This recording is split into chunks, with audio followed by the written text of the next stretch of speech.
So we're going to start and we're going to talk about delivery. What do you think delivery means? If I turn around and say, in an organisational performance context, how well do you deliver? Sorry? Reaching your goal.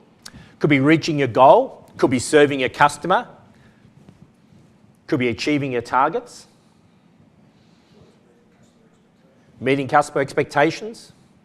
It's lots of things, isn't it? If you just use the word deliver, it's anything I do. It's actually anything I do. And if you go back many generations ago to when the sort of the dot-com boom happened and the whole thing about the internet started to emerge, you had many large, very wealthy, very cash-rich organisations which turned around and said, we need to get into this thing called the internet now. No budget, spend it, do it, make it happen. It didn't happen. Hundreds of millions of dollars spent by organisations and they did not shift themselves. The urgency went away because they suddenly realised the urgency was not necessarily there. So with unlimited resources, why could they not in actual fact achieve something?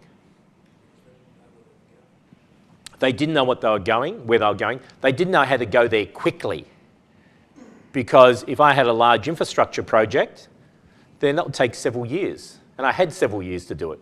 But in digitalisation, the internet and where we are today, you don't have several years. Several years, everything has changed. So what became recognised at that stage, although I think we understood it, is the ability of my organisation to deliver is a significant, if you like this language, competitive advantage. If I can do nothing else but deliver, I will move. If I can't deliver, I just end up stagnated. You know, how many times do you go into meetings and has this been done? No, it hasn't been done. Have we done this yet? No, we haven't done that. How many of the goals did we achieve? Well, not many. Why? This reason, this reason, this reason, this reason, this reason.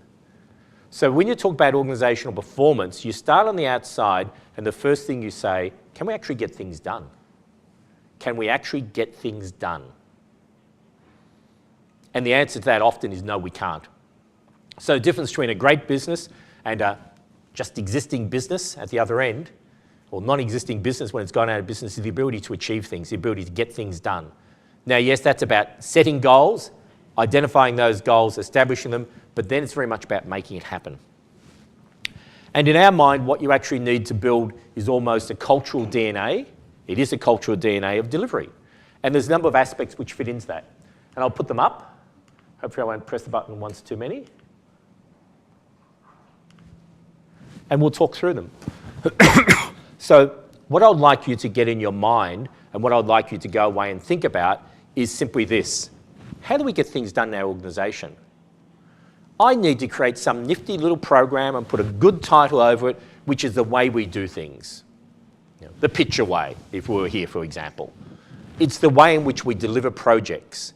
We have a formula which we roll out and we do it time and time again. It becomes part of our organisational DNA. We train people in it because we know if we follow that, things will get done. So do you have a way of actually delivering projects? Now, you can talk about as a project management framework, but it's not that. It's actually something a bit behind that. It's a cultural DNA. And I just want to spend a few minutes and just talk through that. The first one is about building common ground. What do you think that means? And there's 8 steps we're going to go through, as you can see. What does building common ground mean?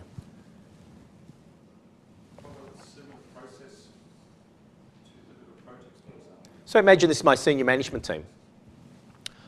3 weeks ago, maybe 2 weeks ago, we were sitting up in a motel up in, where was it? Canterbury. 30-odd people had been brought in for a senior management team meeting. We talked about 3 things. Building common ground, checking the depth, and mapping the stepping stones.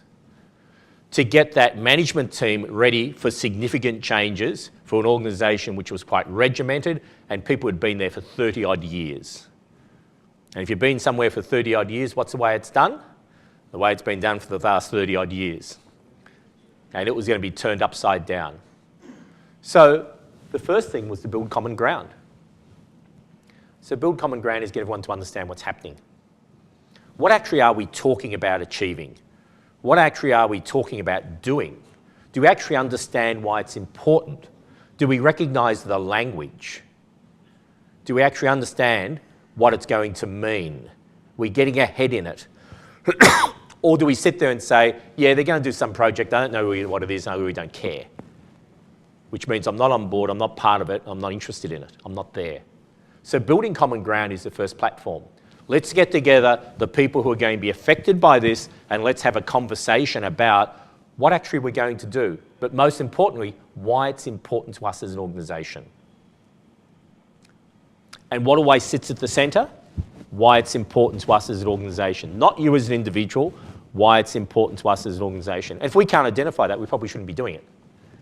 So first thing is you build common ground. Get people together, you have discussions, you allow them to express their frustrations, and you begin to build that common basis. I now understand what you're talking about. I got it now. I never realised this is what you were talking about. I thought you were talking about something else. Second step, check the depth. What does this actually mean to us as an organisation? What impact is it going to have? Who's it going to impact? How's it going to impact them? What needs to change? What needs to be resourced? What's this actually going to mean to us? Let's deepen our understanding of what this actually means, and let's begin to talk about how we're going to go about it. So again, I'm sitting in a room. It could be a table with 3 people. It can be a room with 30 people. Have you all now got what we're talking about? We got it. We understand why it's important. What's it going to mean for us as an organisation? Okay, let's think about the divisions. Let's think about our processes. Let's think about our systems. Let's think about the way we do things. Let's think about everything. And typically in a large organisation, we'll break people up. It's okay, finance division, marketing division, operations, governance, risk, whatever it's going to be, and do a bit of mixing and matching, but generally keep the teams together. What's it mean to you? Now let's bring it all back to the table. I understand what you're talking about. I know the depth. Third step, what's it going to take to do it? Let's map the stepping stones. Let's map the stepping stones. So imagine I'm going from here to the other side. It's going to take 10 steps to get there. Is it 1 step? It's 10 steps. Is it clearer for me if I see the 10 steps? Yes. Because I know each step I need to take, and that becomes quite critically important. So I've started by simply talking about what the project is, talking about what it's going to mean, and establishing what we're going to do to make it happen.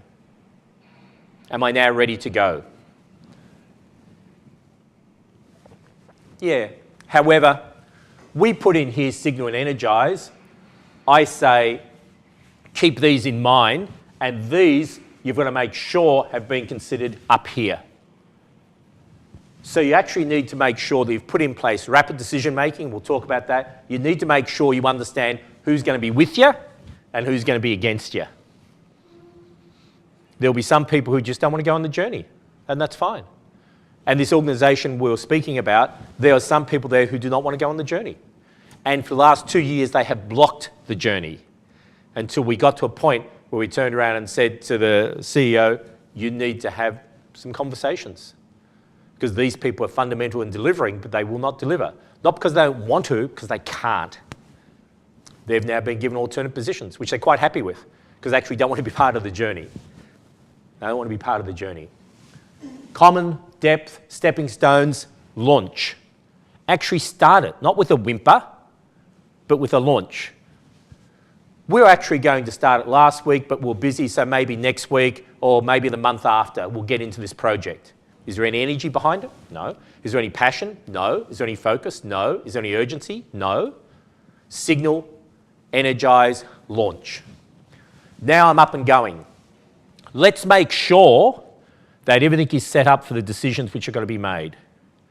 Let's make sure everything is set up. We've planned the project. What are the decision points? When does it need to go to someone for approval? When does it need to go to a board? When does funding need to be available? Is there some regulatory authorities we need to get signed off? Are they in place? There's nothing worse than trying to be running a project and it's got to go up to the board. Oh, the board agenda's full. Then we've got Christmas. Maybe February they'll be back. What's happened to your project? Dead, in the water, not going anywhere. It could be in a small operation, we need funding. Is it budgeted? Have we spoken to our funders? Have we spoken to the bank? Have we put in place what we need to put in place so the funds are available when they need to be available? If I'm running a project at steam, I don't want to suddenly go boom, because then I lose all the energy. Understand the decisions. Having your teams, those who want to be with you, recognise those who don't want to be with you, and work out how you're going to manage that. And as you reach each of the stepping stones, pause and say, we have achieved the first hurdle. Step forward, second. We've achieved the second hurdle. Step forward, third. So you get that continually refocus, recharge. And you know it yourself, if you're trying to achieve something and you look back after 3 months and say, hey, look how far we've actually moved. You actually now have a sense of achievement and you have a sense of momentum. Whereas if you're making it all the way to there before you achieve anything, then you're not going to get anything. So the question for you is, do you actually think about how you deliver projects? From the smallest to the largest. Do you actually have a DNA? And the DNA says, for whatever project we're doing, we're going to start off by try and get rid of that. Think cancer will do it?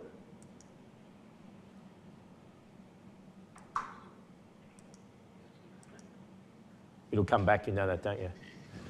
So you're going to start off by saying, we have a DNA, we have a way in which we run projects. The first thing we do is we build common ground. Second thing we do is we check the depth.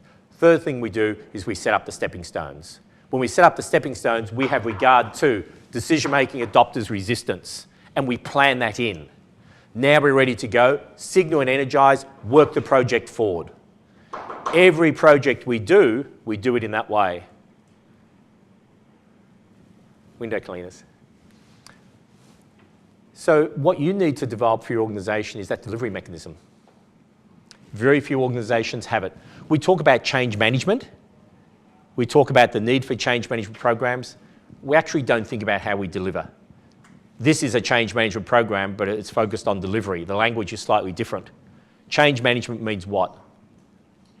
Pain, suffering, uncomfort, having to do things I don't particularly want to do. What does delivery mean?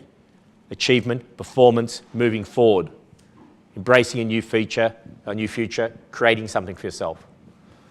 So the question for you is, sitting on the outside, do I actually have a delivery mechanism for anything I do? And if I don't, I need to create one. Take the 8 steps, take 6 of them, change the language. But then you turn around and say, any project we do, I want to see this happening. From the smallest project to the largest project. I want you thinking in these terms, because this is how you get things delivered. And what you find is as you do it once and you do it twice and as you do it 3 times, you do it 4 times, it now becomes part of your culture, it becomes part of your DNA. And suddenly you actually find the things we're setting our targets for and things we're seeking to achieve actually getting done. I don't know what's happened, but I actually now have trained myself in a way to do it. I've trained myself in a way to do it. And every new person who comes in gets trained in a way to do it. Delivery. Does that make sense to everyone? So any questions about delivery? So imagine you have an organisation which now is delivering. What impact do you think that has on the organisation? How many people have worked in organisations where you're just totally frustrated because nothing ever gets done? It's the norm, isn't it? It's the norm. So imagine you're now in an organisation where things get done. How do you think it has changed the culture of the organisation? How do you think it's changed its ability to achieve high performance? How do you think it's changed its ability to lean into things and actually have a confidence?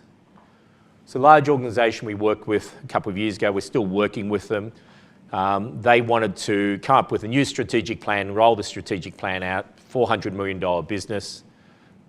What was the biggest resistance you think we hit in doing that? Why waste our time? We've done this so many times before and we never follow through. Never happens. Want me to put out the last 10 plans over the last 20 years? None of them ever gets delivered. CEO moves on, new one comes in, we start again. Just not interested in wasting our time doing it. So the biggest barrier for us to overcome was to actually show movement. That the effort and the work they were putting in was actually going to result in something. I'm busy. Do I really need to come to these meetings? Do I really need to form part of these working teams? Do I really need to be there? 3 years later, that organisation is now saying, things are changing. Now the second problem's come up. We actually don't necessarily want to change now because we weren't comfortable where we were. That was our shield. That was our excuse. Now we've moved past that. So don't underestimate the power of creating a delivery mechanism in your organisation and be known for delivering on things at any level. Don't think about these big mega projects. Anything you do, we have a way of achieving it.